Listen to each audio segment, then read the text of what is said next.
Hi, so last week was the last Saturday, as in not this Saturday, but the Saturday that was last.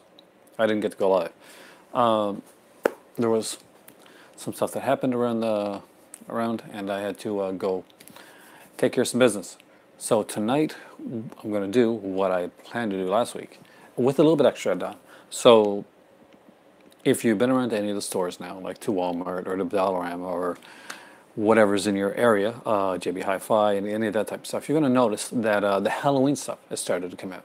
So you're starting to see, like, even though I know it's August and there's like a month in between now and like Halloween month, because I celebrate the whole month Halloween, there's the Halloween stuff starting to show up, like the candies, the treats, and most of all those super cheap, awesome Halloween DVDs that come out. Those I'm very excited about that. And so I want to talk about some stuff that I got coming. I'm going to talk a little bit about Stephen King in a little bit. But first I'm going to show you guys my pickups that I got over the last couple weeks. So first off, usually I would leave like kind of the bigger things. Hey Ken, how it goes? I actually just, I'll tell you guys what I ordered for Halloween. That's not going to come in on Halloween time. I pre-ordered the Indicator Halloween bundle, but I didn't get it from Indicator. I just lowered the price on Amazon. Hey Ben, how's it going? And I went and got so I pre-ordered on Amazon UK the William Castle at Columbia Volume 1 set and the Night of the Demon set, which was increased to 8,000 because it was just selling so freaking well. So those I have coming, but they're not going to show up until November the 6th. So I'm not going to have my Halloween-ish DVDs on Halloween, which is a pretty first world problem, so I'm okay with that. So what did I pick up recently? First, they're going to be like pretty the standard things that I picked up, and then I'll show you some of the Halloween stuff. Now I got super cheesy stuff. So, but first off, of course, like everybody else in the world, I grabbed Avengers Infinity War, and I grabbed the 4K. I didn't want to get like the Steelbook or anything like that. I wanted to have like the kind of regular edition, and I do like this actually. This is a kind of a cool one with over 2 hours of bonus features. That's not a lot, really, when you think about it. Like a commentary is 2 hours of bonus features. That's my my youngest, who now is working for the summer at Eastside Mario's, Wayne Good University. Also, I grabbed, along with that, which everybody also grabbed, is Deadpool 2, which I watched and was awesome. I'm a huge fan of the Deadpool.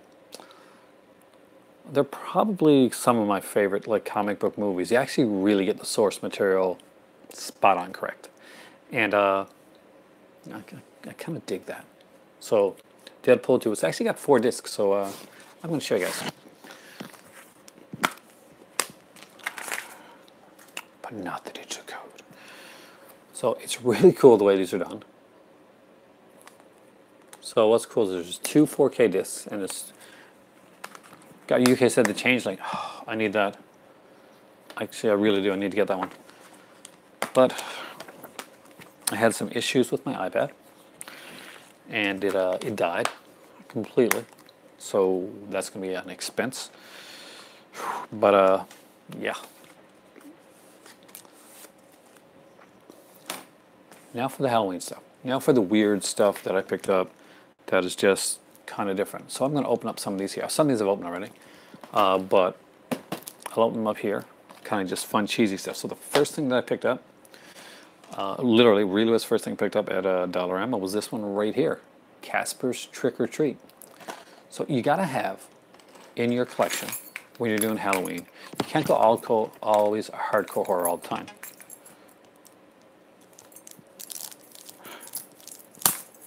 You have to have some animation, like the Halloween tree, maybe a Ghostbusters, like a Halloween special or two, stuff like that. You know, remember the Boogeyman episode of Ghostbusters?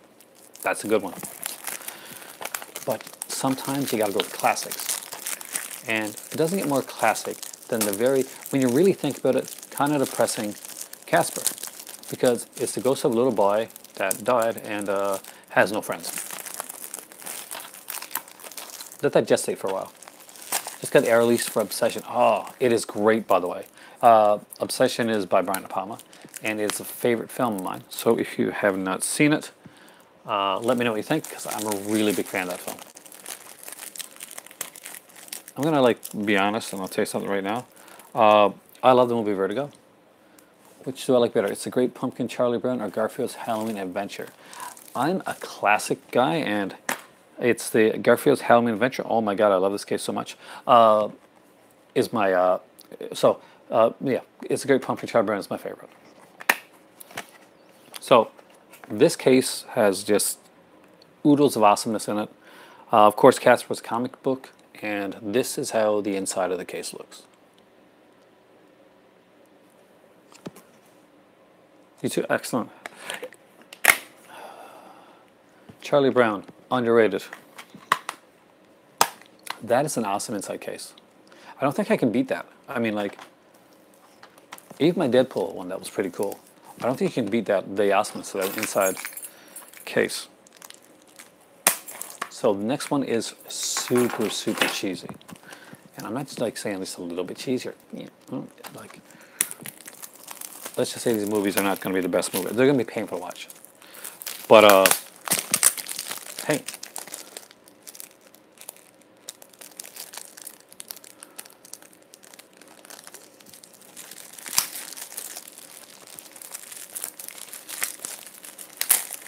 So my Lilith is working at Eastside Mario's and says the worst thing to make are those delicious funnel cakes. So think of the servers when you go to Eastside Mario's next time and understand that they work hard to make those funnel cakes that you enjoy so much. So when you order a funnel cake at Eastside Mario's, tip your server.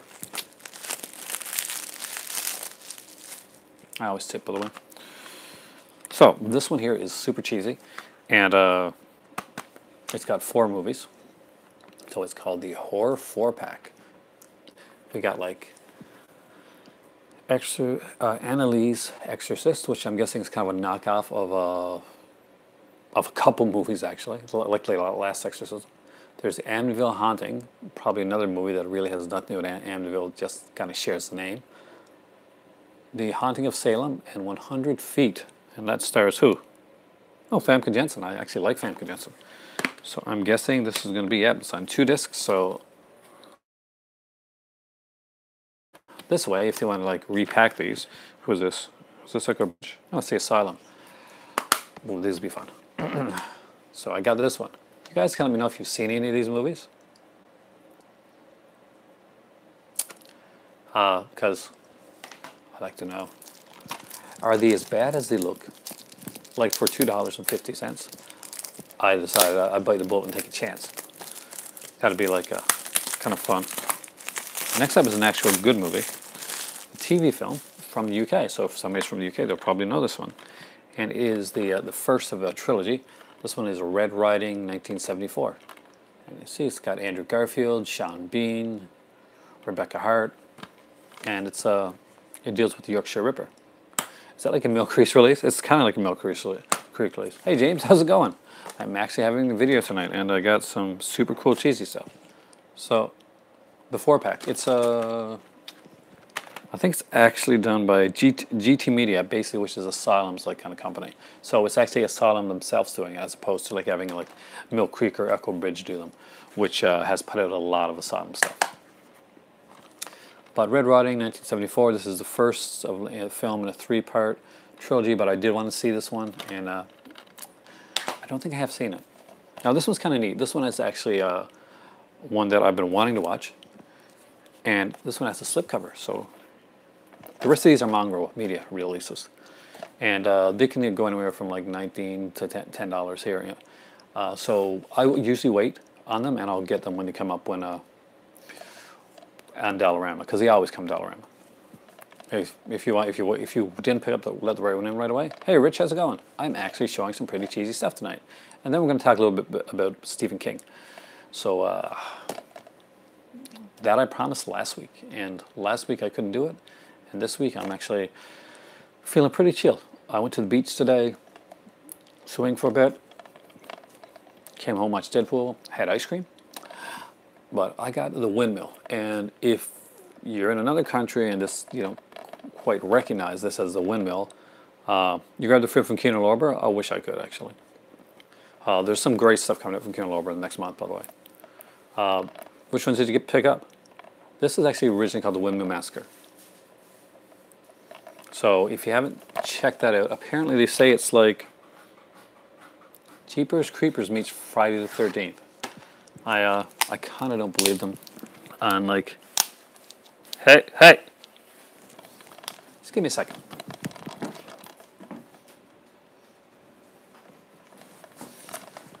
Cat, I'll be right back. I gotta do something. Life Stinks, Color of Night, and Blame It on Rio. I like them all, but Blame It on Rio is my favorite. It's got one of my favorite actresses in it.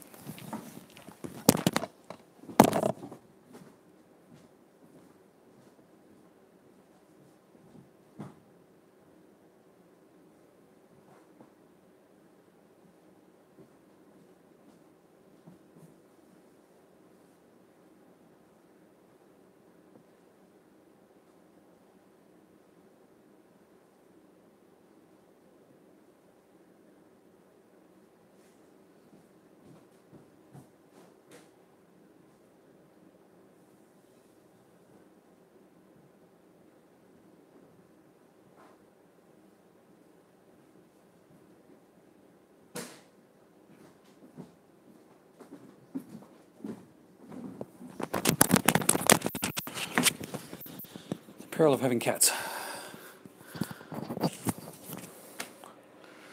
Well, where was I? Oh, The Windmill Massacre. Or, as it was shortened, for some reason, The Windmill.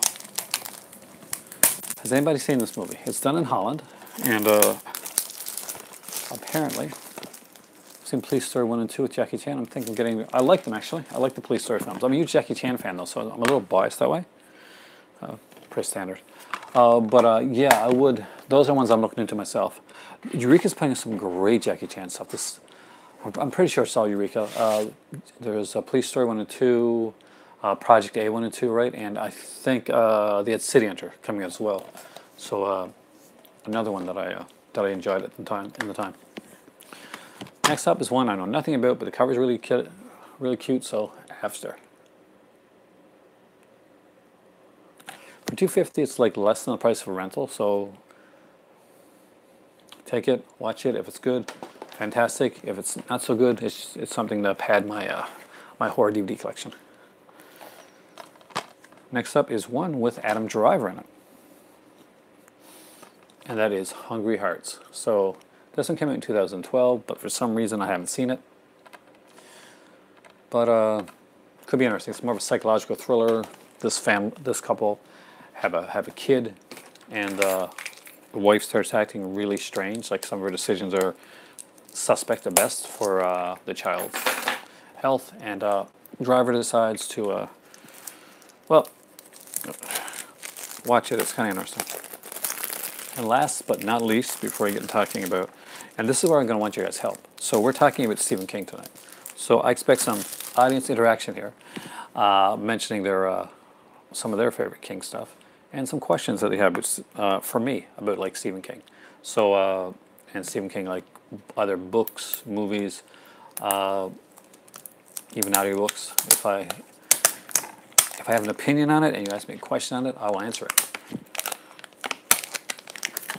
Remember, guys, this is only as interactive as you make it. And I hope tonight, especially when I'm talking about King and stuff like that, that we get to be kind of interactive.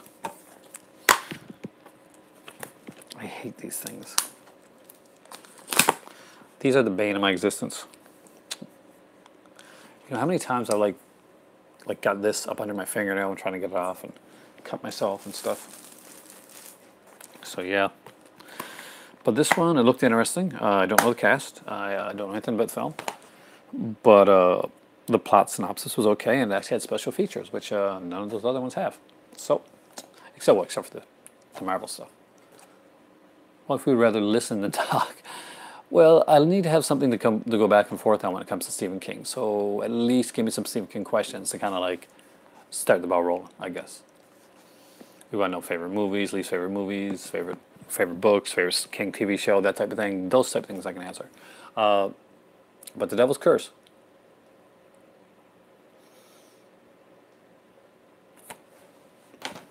So, for like,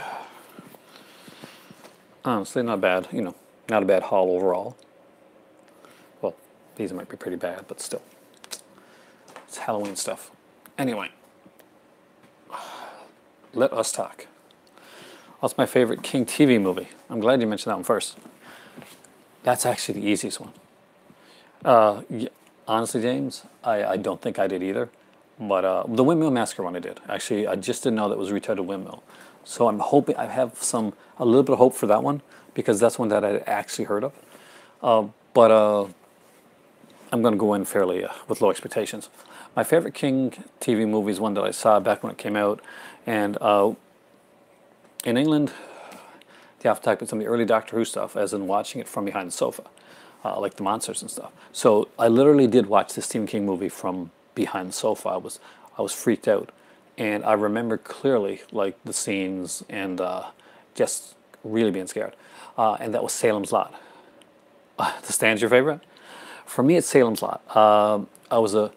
I knew, you know, knew David Soul from like watching Starsky and Hutch episodes, and I think I knew Reggie Nelder from like from a couple other movies. He's obviously uniquely, and James Mason, of course.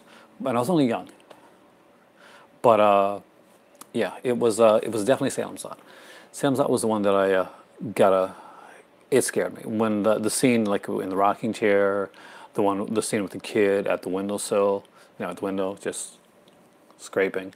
That freaked me out. Like, it freaked me out big time. And I did love The Stand. The Langoliers was one that I wasn't a big fan of, but I kind of like it in an ironic way now. As in, it's so bad it's good, if you know what I mean. The animation, the kind of effects on that one is horrible. But Salem's Lot stands out as probably my favorite. And if I had to go with my second favorite, how do I feel about Return to Salem's Lot? Actually, I'm glad you asked that. See, I've got the VHS of Return to Salem's Lot downstairs, and I had saw Return to Salem's Lot when I was younger. I was kind of baffled by it at first, and I was not happy when I originally saw it. But over the years, it has kind of grown on me. It's a weird, quirky film, and it's Larry Cohen. And once you get like a taste of Larry Cohen a bit, and that sounds wrong in so many different ways, but you know what I mean. Once you like watch and like kind of start going through Larry Cohen stuff, much like when you start going through Frank Henlotter stuff, when you go back on them afterwards, I can understand that. Now, Salem's Lot was. Did you prefer, James, or did you see the international version of it, where Salem's Lot was cut down and made into like a more like fast-paced film? Because in the like outside of like North America, that's what they did. Salem's Lot was a theater film. They cut it down, like added some sequences to make it kind of creepier, and I do like the miniseries better, I guess, because it's what I grew up on. But it's fun to watch the international cut of it as well. That one actually basically takes like a 4-hour miniseries and puts it into like 2 hours.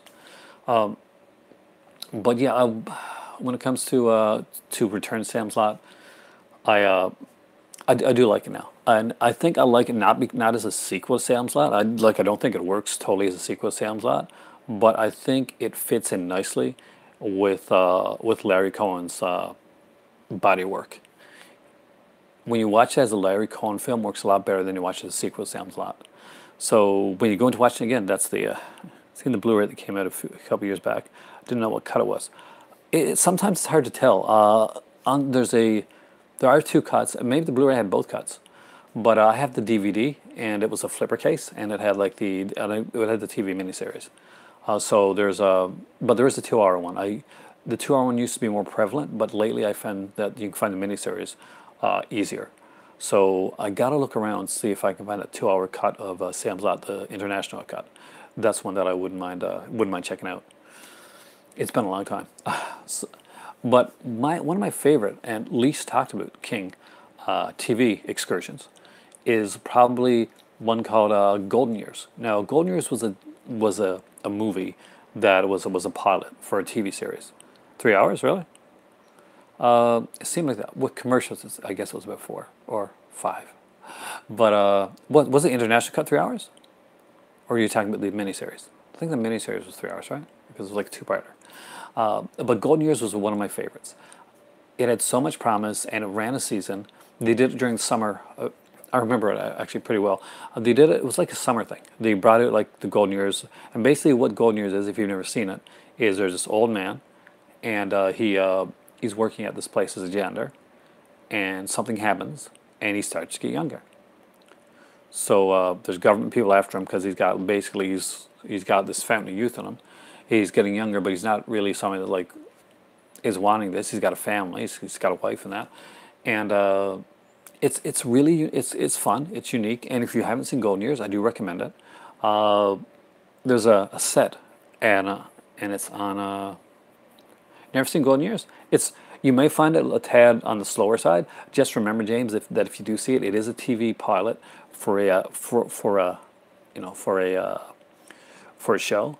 I think it may have ran 2 nights, and then it went to the series. The series just basically had a summer run, and they didn't pick it up after that, which is a shame. I remember watching when I was younger. A lot of these things you have to understand have like I've got like special feelings from seeing it in my youth and remembering it. But Golden Years is one of those. I loved Golden Years. If you haven't seen it, make sure you you know at least give it a shot. Check it out. There's a set out now it's called Stephen King's TV movies and miniseries, something like that. Anyway, it's at Walmart. I think it's like 25, 30 bucks, and it's around this thick, and it's got like a bunch of stuff on there. Hey, Reality, how's it going? We are talking Stephen King. I actually picked up some stuff earlier, so I will show you guys. So any questions you have about Stephen King stuff, I was asked about TV movies, and I got on a kind of a rant with TV, not a rant really, but like talked about some TV stuff. Well, I talked about like my favorite, which is Salem's Lot. The Stand I loved. The Master of Horror, King. My Master of Horror will always be my favorite, and that's Argento. I'm a huge Argento fan, and the name Argento has been in the news recently.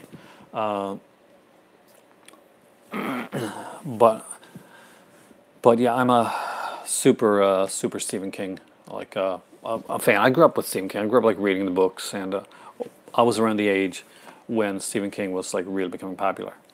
Storm of the Century is a great one. Actually, I think Storm of the Century is underrated. I like. Unfortunately, I've only been able to find Storm of the Century. I guess maybe fortunately in a way, on a really cheap label. They actually had Storm of the Century and another movie put on there. Maybe an Echo Bridge, maybe Mill Creek. It was one of those type labels anyway. That did it. They put out like put out Storm of the Century. The Stand I have on the I've got the double case, the thick DVD case for that one. I'm a huge fan of The Stand. I think they're going to remake it, and I'm not quite sure how I feel about that yet. But I kind of want to. It'd be interesting to see. Jamie, what's his name? Jamie. I can't remember his last name now. Anyway, he played Randall Flagg, and I used to follow his career around. I liked him as Randall Flagg. He had a series after that I liked, that I watched basically just because he was a really cool actor. He's one of those actors that's like pretty cool in everything he does. Of course, Randall Flagg was played later by Matthew McConaughey, but you know, Man in Black. But so, is there any other TV movies that I haven't mentioned, that I haven't talked about? I'm trying to think of that King, because Stephen King had a lot of stuff. In Golden Years, what rating would you give it out of 5? It's hard. I mean, Golden Years is not exactly what I would call the standard. Like, it's not one of the best when it comes to the King stuff. I like it, but remember when you go into it, there's no conclusion. It got canceled after like a short run, like 6 or 8 episode season type thing. It had like a miniseries, 2-part miniseries. 2 to 5 is, like I say 3. That's a fair rating, but with nostalgia and bias glasses on, then it gets a 3.5 for me. So we'll go with that, because I do have like actually like really, I'm not joking, I have like really serious like happy thoughts about about Golden Years. It's just one that I liked when I was younger, and it just stuck with me. Now I may watch it again because I haven't seen it in years, and like just not take to it the way that I used to.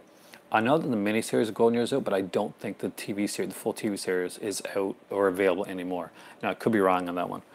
Storm Century is one that I really liked. The Shining miniseries. So let's go right into the crux of it then. The Shining. Let's talk about them both. There was the Shining miniseries, of course, which starred Steven Weber as Jack Torrance and Rebecca De Mornay as Wendy, and we had the Stephen King. Well, they had the film by Stanley Kubrick, which is pretty much known as being like a classic in horror cinema. It's influenced a lot of films, and if you watch the series Hannibal, then it really influenced Hannibal as well. I think wasn't it on the soundtrack? If that wasn't on there, that should have been. Because I'm pretty sure that song was in Stephen King's head when he did Golden Years. But The Shining. So does everybody have a favorite Shining? I'm going to guess most of you here are going to say Stanley Kubrick's The Shining. That's going to be your favorite, like pretty much bar none. Across the board, almost everybody is going to say yes. I love The Shining. And I really liked Stanley Kubrick's version of The Shining. I thought it was a brilliantly masterfully done. Kubrick's a master when it comes to cinema, when it comes to film. It's not a good representation of the novel. It is a great representation of aspects of the novel, and it's a great representation of Stanley Kubrick deciding he wants to make a horror film and taking a popular name, which is Stephen King, and a popular novel, The Shining, and making his own thing. Hey, Movie Mac, how's it going? Vegas soon, right? Huge classic rock fan. Bowie, Zeppelin, Rolling Stones. Yeah, just look at Christine, which I will also talk about. Every portion will have a different song, and I love that. But I like the miniseries. I really did like the miniseries. A lot of people didn't. I like that it stayed closer to the book. It answered the question. You ever seen the Shining miniseries? You're not a big fan of the movie? Are you a fan of the book, James? Because the miniseries is closer to the book. The thing that I both love and frustrates me about the Shining Kubrick film is Jack Nicholson, who does a great performance in the film, but Jack Torrance is a guy that goes insane. He's not insane when he's going up there. He's slowly unravels, and that's why when we later see that he's lost it all, working on play, make Jack it all by, and we see things happening. When it really comes in the novel, when he starts to lose it, there's a big impact. There's a big gut punch to that, because we slowly learn about Jack and how he had alcohol issues and tried to get over that, and there was a student, and he hit a student, and there's different things that he had in that. I need to get started. Oh, enjoy your trip. I will actually be very excited to find out what that stuff is. I'm not joking. I will be super excited. I'm like a kid at Christmas. But the novel, the miniseries gets to play around with it a bit. Now you have to understand, it's a TV miniseries, so it's not going to have the budget that a Kubrick film would have. Obviously not. Not a lot of films are going to have a budget that a Kubrick film would have, nor will he have all the creative control. In the book, there's also these hedge monsters. These now you have when it was done. I don't think hedge monsters can ever be made scary, but they tried to do that. You were watching miniseries in school, really? Did you like it, Rich? But they do a good job because Steven Weber is really likable. He's a likable character. He's a character actor that's really likable. He started in the series Wings, as the brother that you could tolerate more, the likable brother, the fun brother. So when you see Steven Weber go from that likable nice guy to slowly becoming the kind of manic Jack Torrance that he becomes. Oh, thank you. I hope that the ones that you bought I hope that I didn't steer you wrong, because I honestly did not try to if I did. Is that there's a change in Steven Weber's character. There's a significant change. When you see Jack Nicholson as Jack Torrance, he's running at 150 right from the beginning. there's no point in in The Shining, Stanley Kubrick's The Shining, where I say, yeah, he's a sane character. I can't see him killing anybody. No, I can see him killing people right from the beginning.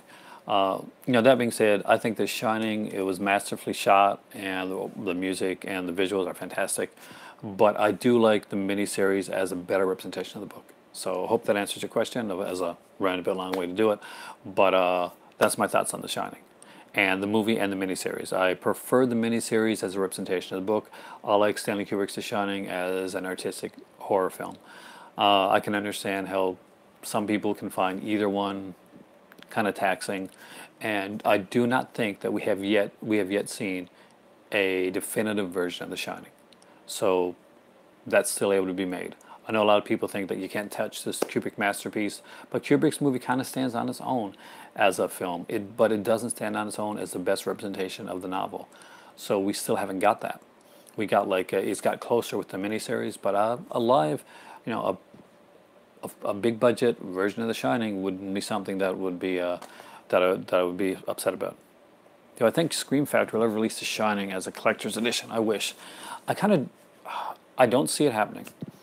I think if anybody gets The Shining, if that ever goes anywhere, then that's a possible Criterion. I can see Criterion doing The Shining because it's Kubrick, and Criterion was, they've dabbled they've dumped their toes in Kubrick before, so you may get to see I'd say if Shining ever goes anywhere, I'd say it's the most accurate King film, TV or film. The most accurate? Well, it's not Carrie, though that's pretty good. The newer version of Carrie is probably more accurate, but I do prefer the De Palma one. But I would have to say, if I was going to go with anything, Pet Sematary is really good. Sometimes they come back. But Christine. I'd probably say Christine. Christine's one of my favorites. And I grew up listening to reading Christine over and over again. I was a young kid, and I moved around a lot. So I went to from city to city across Canada, and I was always the new kid. And here I was a new kid, and I was into horror and anime and comic books and stuff like that. So now this is when I was a kid. It wasn't popular to be into horror movies and comic books and all that stuff when I was a kid. That was pretty much remember the Stephen King movies? All the ones we're talking about here. Remember those kids that always got beat up by these vicious bullies? Those vicious bullies were real. Stephen King wasn't exaggerating too much when it came to those characters. There were some actual super mean, cruel bullies, and they did sometimes really cross the line. I was lucky enough to have one, to have a lot of good friends, two, to have a decent sense of humor. Would I recommend Carrie 2002? I would definitely recommend Carrie 2002, and I'll tell you why. Although I love Piper Laurie and she does an amazing job, I do think that the character of the mother is more fleshed out in the 2002 Carrie. Wait, 2002? Oh, wait a minute, you're talking about the Angela Bettis Carrie, aren't you? Oh, yeah, I would. I thought it was fun.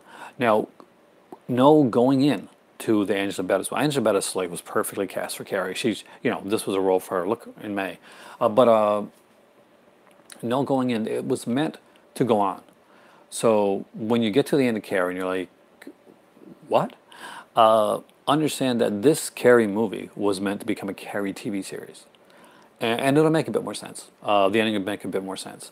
I do think they casted it well, especially Bettis. I think she was fantastic in the roles of Carrie.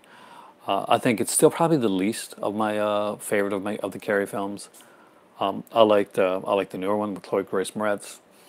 I loved the Brian De Palma Carrie, and I will tell you this. I'll be honest. I'll be upfront. Carrie is one of my least favorite Stephen King books.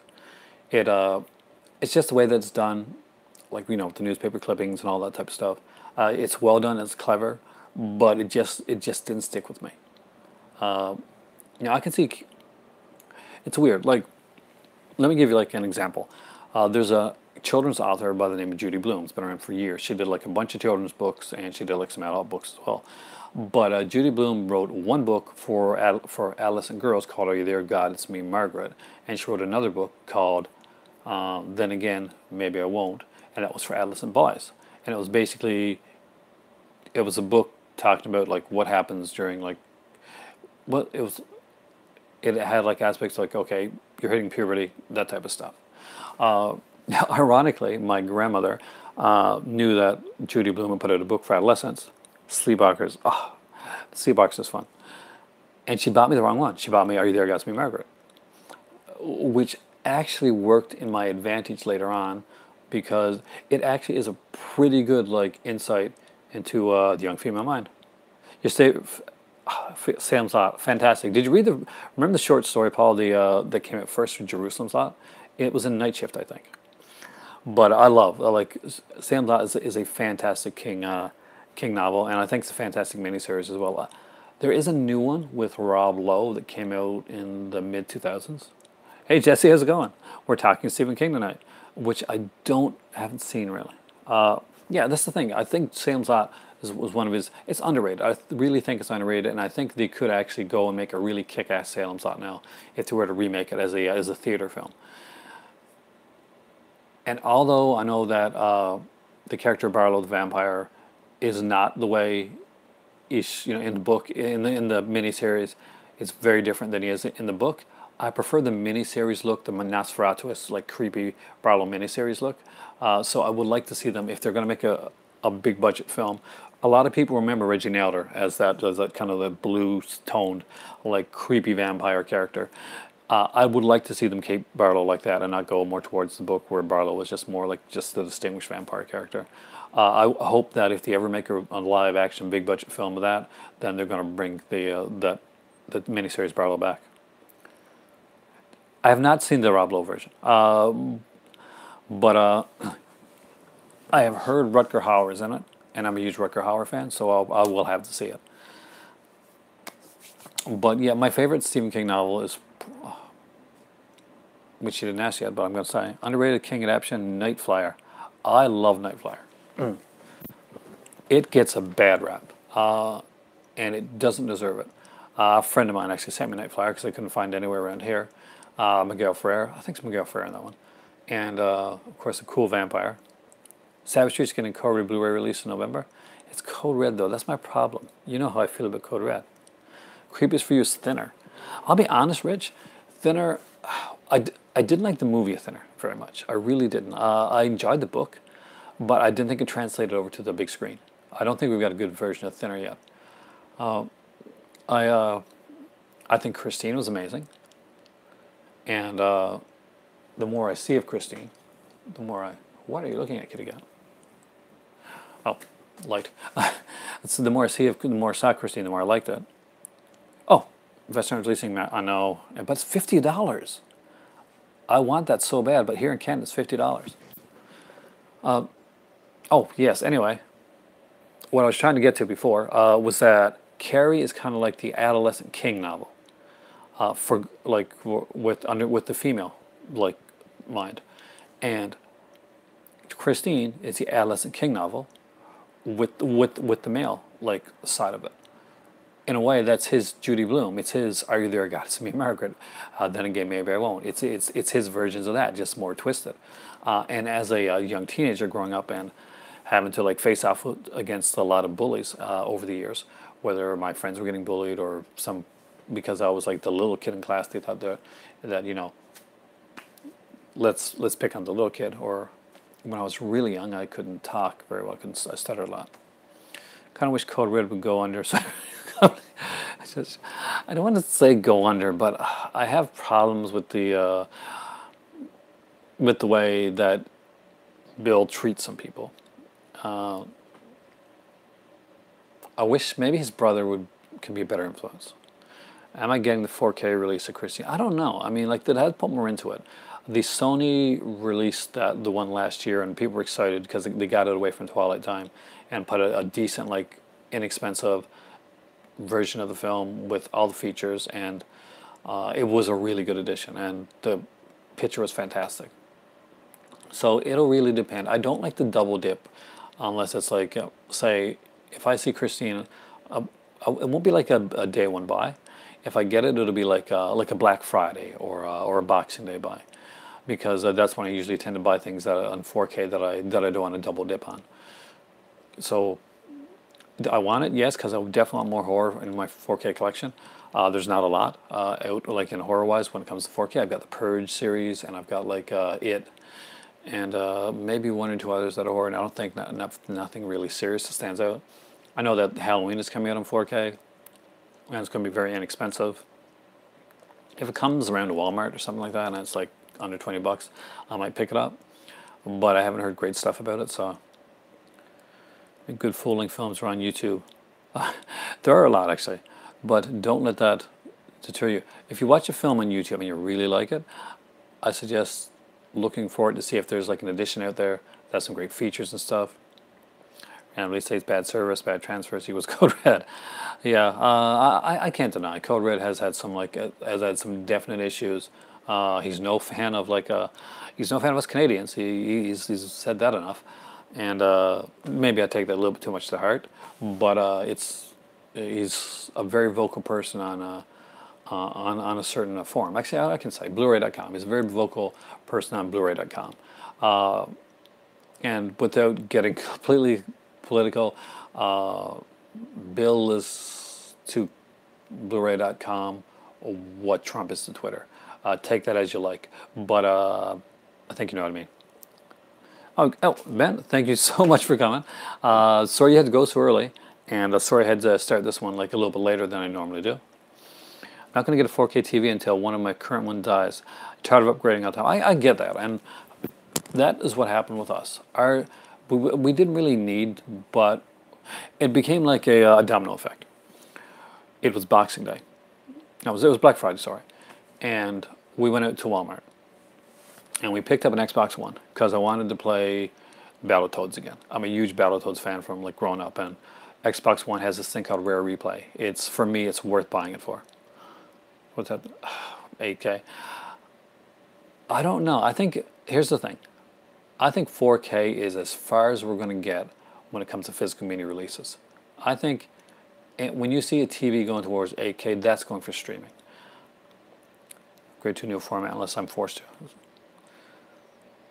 A couple weeks ago you mentioned the movie Windows. It's here on YouTube. I'm going to watch it and tell you, oh, perfect. Yeah, definitely let me know what you think. If you like it, though, I think Scream Factory put it in edition. If it's got features and you really like the movie, pick it up and support the film in its physical release. But there's this, YouTube is also a good way to see the film before you pick it up. If you like the movie Symptoms that Macabre put out, I'm going to mention some Macabre stuff in a little bit.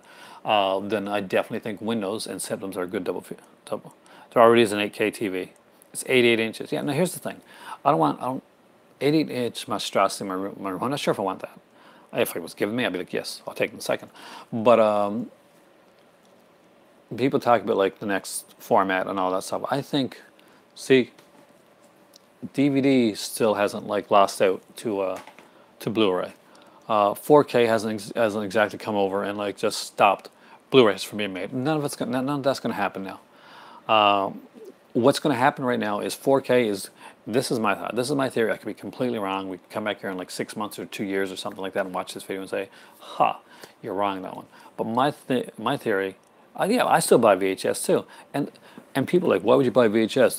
That's an inferior format. VHS has some awesome stuff that's not anywhere else. And you know what else? VHS is fun to collect. It's inexpensive. For the most part, it has some great artwork, and you get some great movies on VHS with some neat, like unique covers, some cases, and all that type of stuff. And what's better than those lenticular VHS covers are the ones that like talk, like Frankenhooker. Want a date? That type of thing. But yeah, I think 8K is good. Is a format that's being looked at for streaming. 4K streaming is not as good as actual buying a 4K disc. It just isn't. Maybe an 8K streaming would be closer to 4K. The Scream Factory just released. It seems like it, Jesse. It seems like they're just picking like random like popular titles and putting them out on Steelbook. The only one at all that's interested me is The Howling, and that's because there's more features on that than there is on the other editions. Everything else has been pretty much just the same disc put in there. Oh, thanks a lot. Actually, I really appreciate that. Do I own the AK-100? I wish, man. I really want that. It's selling VHS because it's never been released on DVD or Blu-ray. It hasn't, has it? It's a horrible movie, but I love it. It's like super cheesy fun. The kudos on that find. That's a New Moon Rising or something like that. I think it's called. That's one with Kate Hodder, and like it tries to tie all the movies together. It's a fun one. I think there was like I'm not sure if it was like a an underground or nefarious purposes release, but like a low budget company, and it may have been like without having rights to it, did release New Moon Rising on DVD. And the only reason I know this is because I actually had it. I was at EB Games, which is a Canadian version of GameStop, and they used to carry movies in there. So once they were selling out their movies, weren't going to be bringing any more back in. I picked up some Seasons of MASH at the time, and I picked up New Moon Rising, and it had like a really cheap DVD cover. Oh, thanks for coming in, Jesse. I appreciate it. I hope to see you again next time. Hope I didn't bore you, and have a great evening.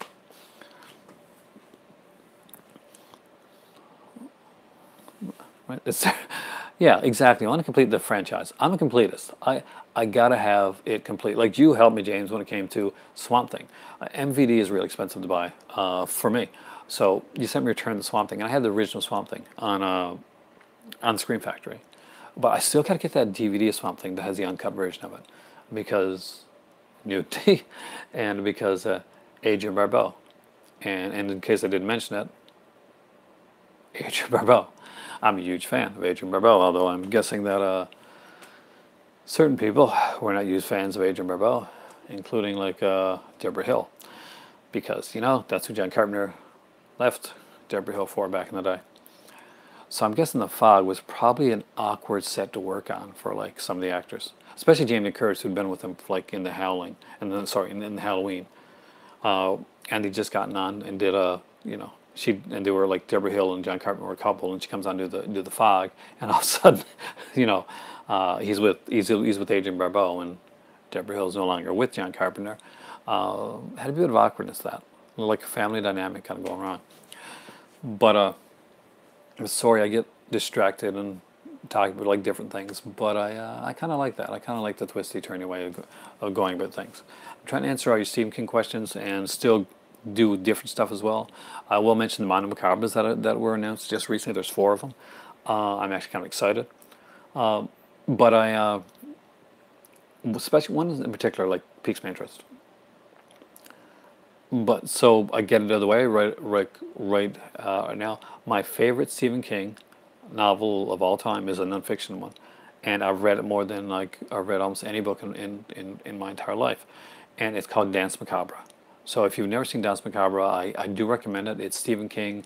He wrote it in like I think in the early '80s, and it was his reflection on horror as a whole. Basically, he talked about like horror as in like stories, like storytelling. He talked about horror in novelization. He talked about horror radio. He talked about horror like TV, The Glass Teat, and he talked about, of course, horror films as well.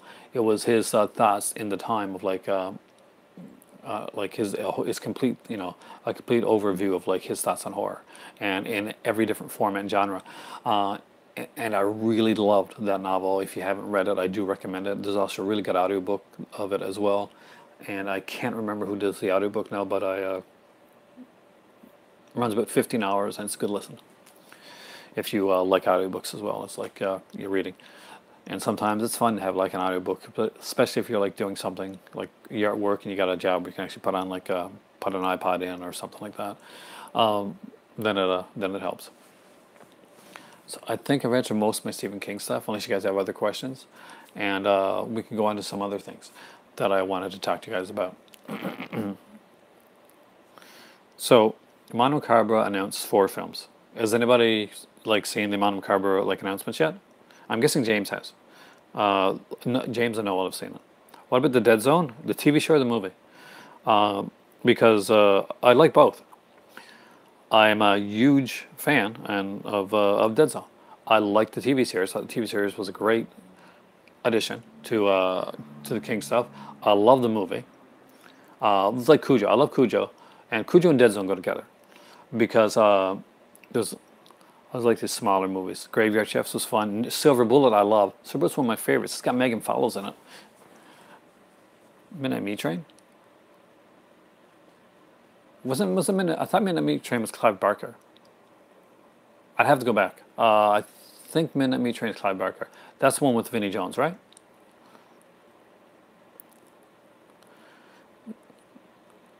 It's the worst of all time. I guess Krampus the Christmas Down from 2013. That'd be the worst movie of all time. Because I just I like the Krampus one that had like Adam Scott in it. I thought it was you know, it wasn't definitely a horror, but it was fun. So first off, there's no nudity. So there, and this looks like it's a Greek exploitation one, not the Adam Scott one. I haven't seen the other one. I keep meaning to see it. That's okay. Do you know how many times I get things wrong, James? The first announcement was a Greek exploitation film, and I got the two Greek exploitation ones that they put out first, the original two Greek ones, and I really like them. So I'm kind of interested in checking out Dangerous Cargo. It says like from the degenerate director about Utanga Perversion, which I really liked, and The Wife Killer, comes a Hellenic sleaze fest, Dangerous Cargo. Oh my God, Debbie Shelton is in Dangerous Cargo.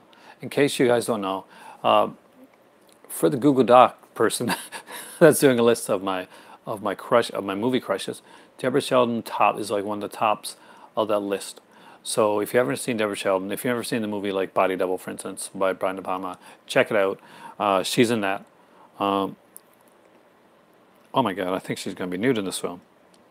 I must have Dangerous Cargo. So these are some pictures from Dangerous Cargo. Sorry for the glare. So yes, I need that movie, and I need that movie now. And when that one comes out, I'm going to have to buy it. The second one was one called a French film, 70s French film. All right, tell me.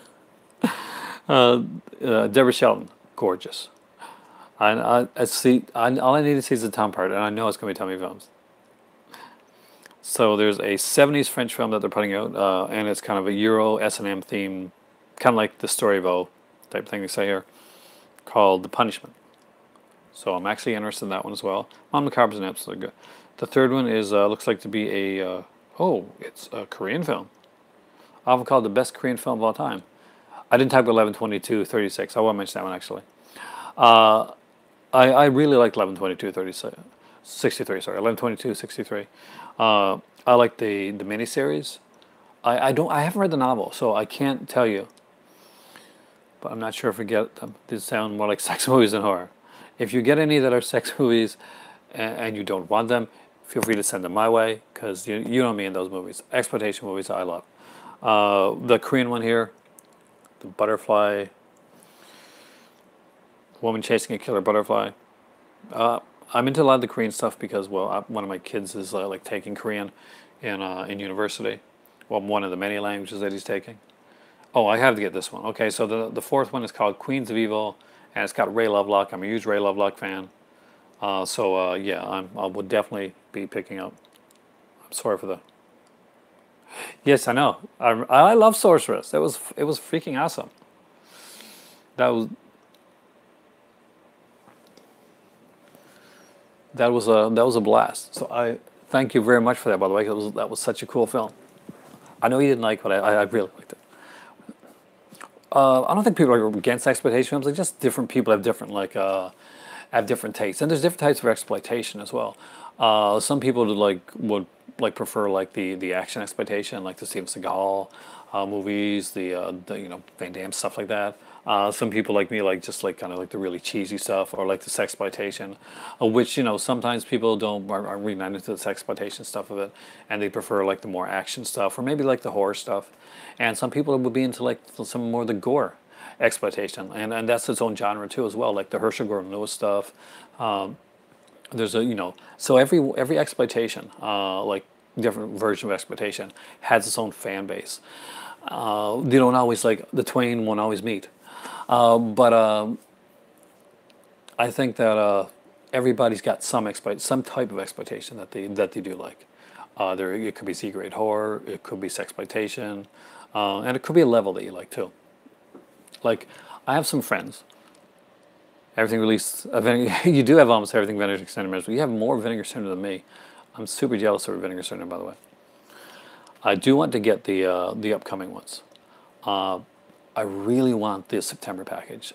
I don't know if I can afford it, but I really, really want the September package. It's one that I'm looking forward to.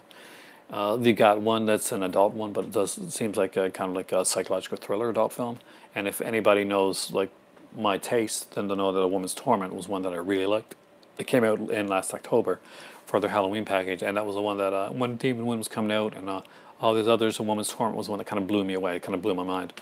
I do like stuff like Repulsion, for instance, was it's a film by Polanski, and of course Polanski is a very like a polarizing director.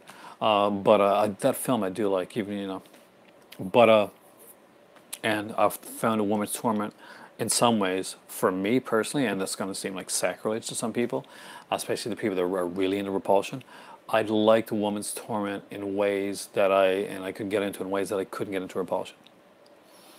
September pack's on sale for $68, but it's 68 US, and I just put down the bones for the indicators. And see, this is my iPad right here. It's not just to let you guys know, this is not. It is not dead, as in like it has like it has charge in it, but just look. You'd think it was dead, wouldn't you? But the picture is completely gone. The streak that you see along there is not like, it's actually it actually is a streak that's inside of it. The Universal. My cousin actually got the DVD when it came out a while back. 95 Canadian, you feel ya. Yeah, exactly. That's the thing, right? You got to like pick and choose, and you got to hope that some of them don't sell out. House on Tombstone Hill. I decided not to get that other one. Yeah, those two are definitely more your type. Body Melt's really super cheesy. Have you seen Body Melt before, James? It's like it's a New Zealand film. It's definitely a gore horror, but it's very quirky, and the characters are very kind of over the top quirkiness. So you get that, and it's not too serious. There's a ton of gore, and the reason there's a ton of gore is oh, so you have seen it, perfect. It's so over the top that you kind of love it. Pre-ordering, you always get the cheaper price. That's why I try to always, when I see something that I really like, I always try to pre-order. Hey, how's it going? Probably not comment. Off to the airport soon. Oh wow! I hope you guys are nice. So yes, I have heard. That's a Hammer 4 and 5 set. Pre-order those two for $52.96. Was that the indicator ones? You got the indicators that are coming in. Those look really great, and I have to say, after like sitting down and watching a lot of it, if you have not gotten the third volume of the Hammer indicator set, in my not so humble opinion, it is by far the best volume of all the Hammer indicators that have been put out. I know some movies like may seem a little different. Oh, the Vince Vaughn ones. Oh, yeah, I want to. I would love to get like to the storefront and actually see the what's called the archive, and go to like the Vinegar Syndromes. I would spend a fortune there. One of these days I'm going to travel there, and I want to go into the store and actually buy stuff from the actual store. And I want to do that, and I want to be in like sometime in November, maybe not this year, but I want to be able to go to the States and experience Criterion sale at a Barnes & Noble. Those are two like things that are on my bucket list of things that I really, really want to do. So if I'm over your way, guys, who knows? You may see me in one of those stores, especially the Vinegar Syndrome one. Vinegar Syndrome is one of my favorite companies. But yeah, it's hard to decide sometimes like what you can get. But the third volume.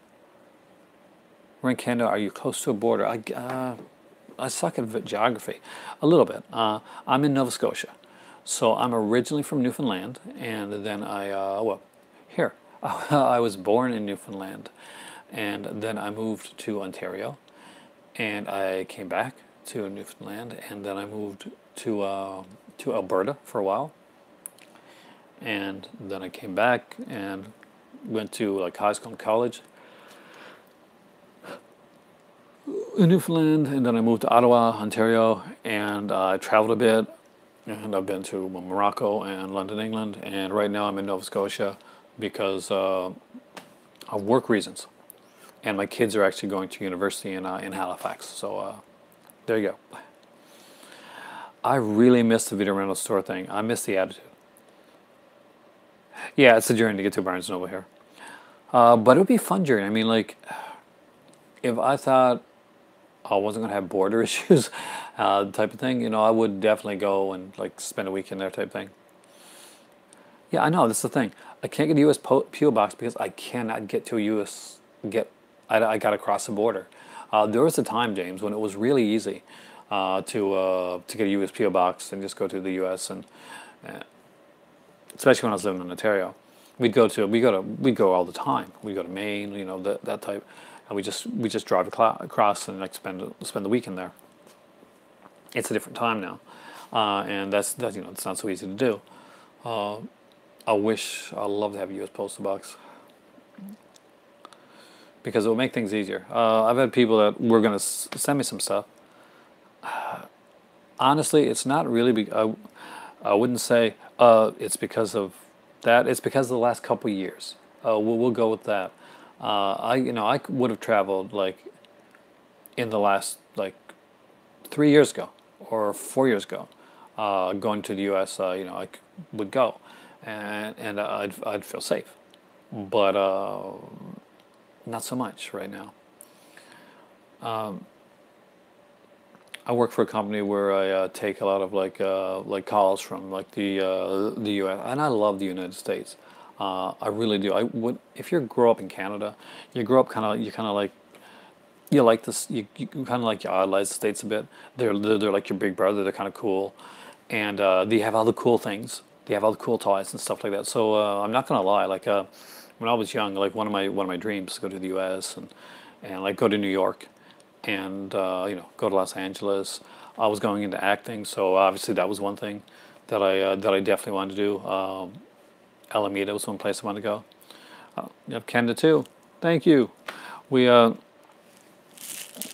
two countries that should not be at any type of opposition right now, or any time. We're right next to each other, and honestly, we kind of go hand in hand. We definitely should be working together. It is sad that it's not that way anymore, but hopefully eventually we'll get back to that because Canada has no bad thoughts on the U.S. type of thing, and most of the U.S. don't have any bad thoughts on Canada. So that was too serious. Let's get back to the normal stuff. Anyway, pick up the Hammer, Home Country of Rush. You like Tom Sawyer? My cousin's a huge Rush fan. And I like Rush too, but the thing was, it was just super easy. I tease him about Love and Rush, but because I was that type of guy, and me and my cousin grew up like brothers. We literally did, and like as he's actually here now, he's just went to bed not too long ago. We watched Deadpool tonight. It's one of your top 10 bands of all time. They do put really good concept albums together. That's one thing I really got to say. And they're really big fans of of science fiction. You can tell if you listen to Rush's music. Yeah, Hammer Volume 3, definitely pick it up. I wouldn't say it like outright, James, but yeah, that's actually legitimately what we are waiting for. We had a couple trips planned, and we were going to come over because we had Ken had family over there too. That some of them that just left, but still have like some houses over there. Because some of her more affluent family are in that area. Is in that area. You like to live in Canada? It's a fun place. I would say if you like the cities part, like Ontario is the best place. All the world's a stage. You're merely players. The men and women merely players. We have exits and entrances, each man. I grew up like I was an actor. I grew up like reading Shakespeare all the time. Family Video here. We had like a similar thing to Family Video. We don't have it anymore.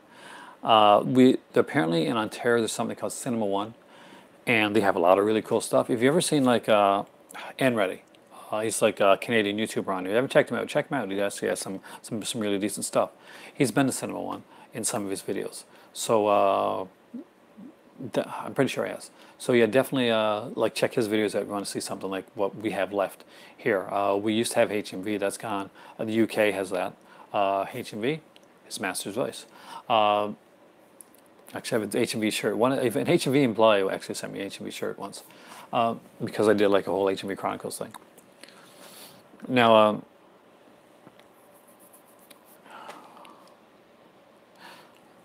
it circles around again. Anyway, I was watching Terror of the Tongues the other night. Christopher Lee as an evil, like Chinese guy. You never heard of it? You're in Ontario? Yeah, I'm sure it's Cinema One, dude.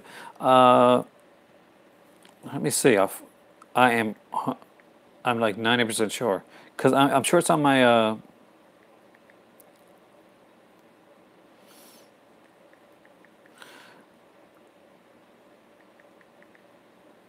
London, Ontario, I think. There's one in London, there's one in Cambridge, and there's one in Burlington. So if you're in Ontario and you're close to any of those places, tell me, I want to check it out. They do carry a lot of like genre titles, apparently. Is there more places? Oh, and there's one in Guelph, right? And one in Windsor. And just so you can see what a Cinema One kind of looks like, guys. There you go. Has like a lot of genre stuff there. Let me know. Tell me if you check it the Burlington. Let me know what it's like. One of the 4 provinces I ever moved: Canada, British Columbia, Alberta, Ontario, or Saskatchewan.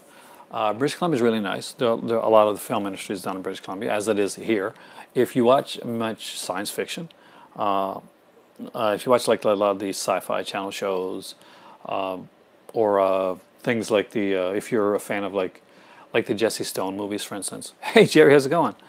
Like the Jesse Stone movies that are done by with Tom Selleck. Those were shot like here in Halifax. Well, not here. Not in Halifax, but they're shot around Halifax area. My Bloody Valentine, as I've mentioned many times on here, was shot around like 10 minutes away from me, in a place called Sydney Mines, which played the part of Valentine's Bluff in the original My Bloody Valentine film. I think if I was ideally anywhere like in Canada right now, if I was going to live somewhere, so James or anybody that would even like think about it, Ontario is a really great area. I like Ottawa. It's got that kind of combination of like you got the big city vibe, and you got the suburban kind of like country vibe as well.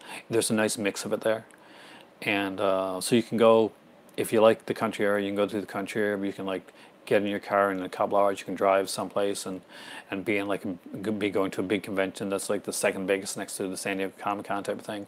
So there's a lot of stuff that you can do there, and I do recommend it. If you ever think about going to Canada, it's one place I recommend. If you love nature, then the Atlantic provinces. If you are a hiker, if you're somebody that wants to see the most gorgeous areas, some of the most gorgeous areas in the world, then at least take a trip.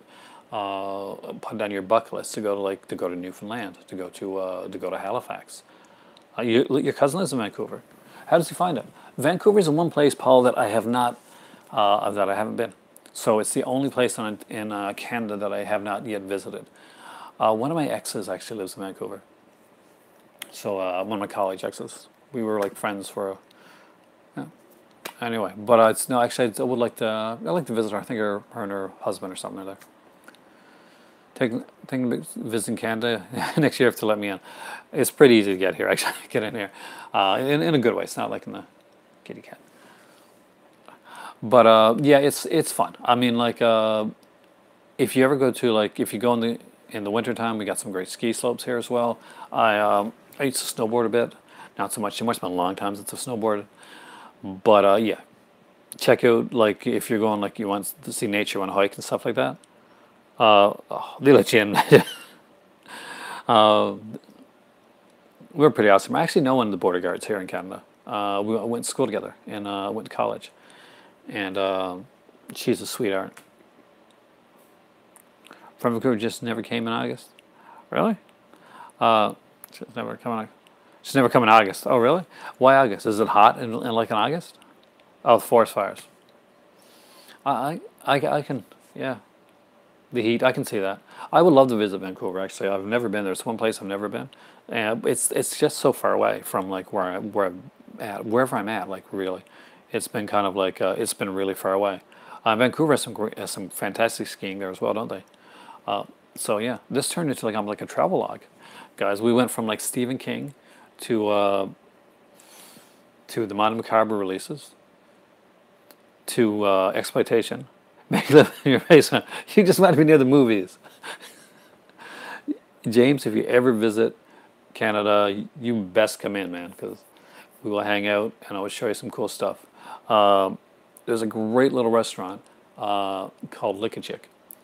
That's a place, and right next to it. So it's Lick a Chick's got like great chicken, great stuff like that. It's got Lick a Treat as well. Just kind of have a holiday in late August or the month of September. US has a Labor Day. We kind of have a Labor Day. Oh, I used to work at a bank at RBC, and that was we had like all the bank holidays then. But having a passport is no guarantee. Passport guarantees that someone has a chance. Roll the dice, man. Roll the dice. Moving back, but no, I think you wouldn't have a problem. When it comes to Lick, it really is a place. Tell you what. Next time I buy Lick a Chick, I'll take a picture so you guys can see, and I'll put it up in my next video. First Monday of August and also Labor Day. Yeah. And we also have like there's also holidays here like that are pretty much like centric to the provinces that they're in as well. I'd say most states like also have that as well, and or if you live in the UK, like in most areas, we'll have the yeah. I'll get a picture of Lick a Chick. It's really fun, and they have great food.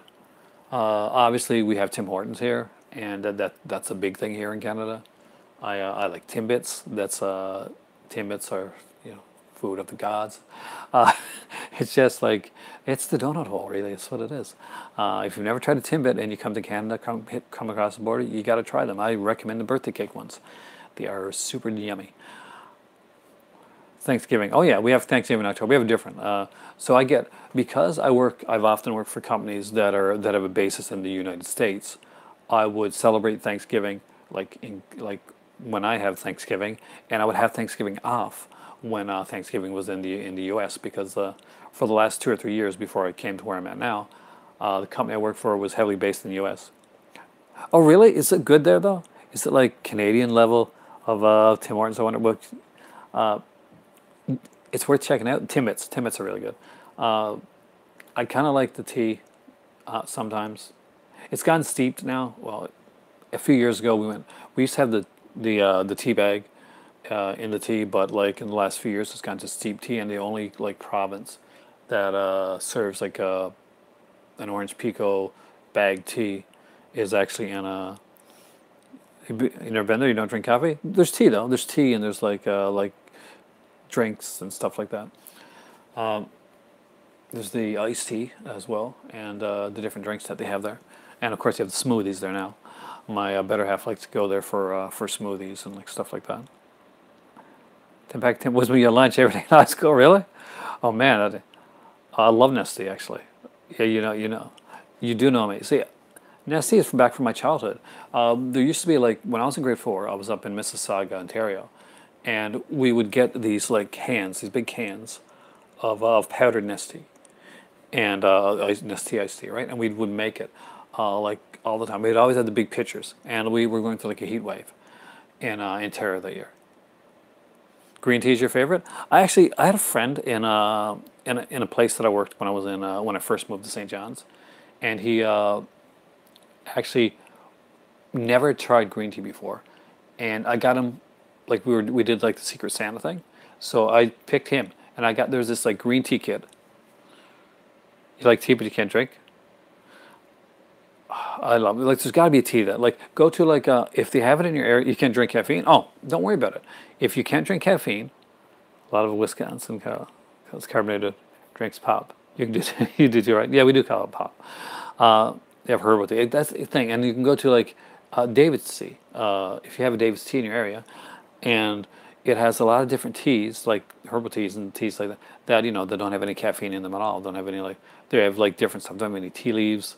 There's like these winter packages that are delicious with peppermint and fantastic stuff. Use a tea bag. Yorkshire tea and lapsang are your favorites? I've had lapsang before, and I've had some Yorkshire as well. I know you call like it's white tea, right, over there, when you have like the milk with it. I love the lattes. But there we go. It's been 75 minutes. This is gonna be my shorter videos tonight, guys, because I'm going to the flea market tomorrow. Hopefully, I'll be making a video. It won't be tomorrow night because I'm working till I think 1 tomorrow night, sometime next week, to show you guys if I get anything. You really add tea. There's different types of tea. Like if you don't like an orange pekoe tea, you might want to try a black tea or like an Earl Grey. Or if you like kind of a smoother taste, sometimes a Lady Earl Grey is not too bad. I wasn't joking when I came on here and in my video and I said it's time for tea. I actually am a huge tea fan, as you can probably tell from this here particular video.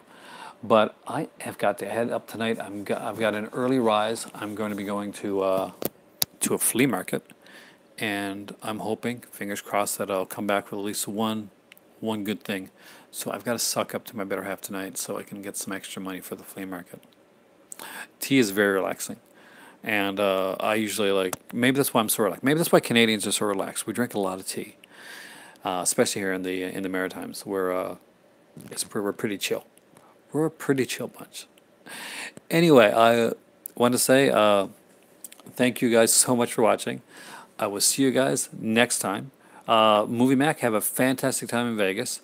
I cannot wait to hear about your trip. Let me know how everything goes. Paul, James, Reality, everybody there. Thank you so much for joining me tonight, and everybody that comes in later on that missed the live portion of it. Hi, I'm sorry you missed it, but hopefully you catch me live next time. If not, I will be here. Tommy, I'll be in the movie club, and we'll have a fantastic time. Remember the T-shirts. I'm still thinking on that actually.